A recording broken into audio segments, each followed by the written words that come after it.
అసలుకే లేదు మొగడా అంటే పెసరపప్పు వండమన్నారట వెనకటెవరో. హాయ్ అండి, నేను మీ Vani. Welcome to our channel. మరేంటండి, అసలే నాకు ఇష్టమైన బీరకాయ వండుదామనుకుంటే పప్పు వండంటాడు, పచ్చిపులుసు అంటాడు. పచ్చిపులుసు లేనిదే మా సారికి ముద్ద కూడా దిగదు.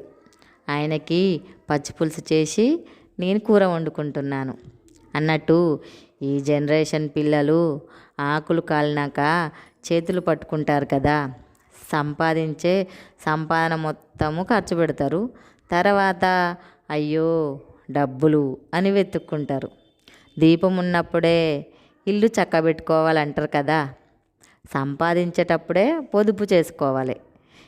ఎంత చెట్టుకు అంతే గాలి. కానీ కొంత జీతం ఉన్నా కొంతలో కొంచెం పొదుపు ఉండాలి కదా.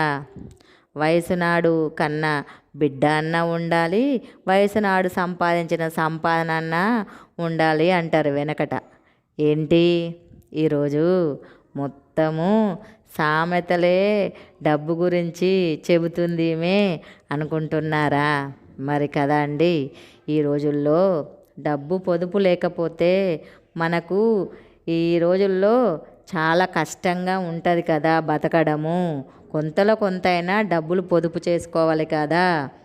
అన్నట్టు మాటల్లో నా కూర రెడీ అవుతుందండి. మా సారికి కూడా పచ్చిపులుసు చేశాను. కానీ ఇంత చెప్పినా కూడా నాకు బాధగా ఉంది. ఎందుకో తెలుసా? నా వీడియోను చూస్తున్నారు కానీ లైక్ చేస్తలేరు, సబ్స్క్రైబ్ చేస్తలేరు. మీరు లైక్ చేసి సబ్స్క్రైబ్ చేస్తే ఆ రోజు నాకు కడుపు నిండా తిన్న తృప్తి కలుగుతుంది కదా. ప్లీజ్ లైక్ చేసి నా ఛానల్ని సబ్స్క్రైబ్ చేసుకోండి. మరిన్ని కొత్త వీడియోల కోసము మీ ముందుంటాను. Thank you.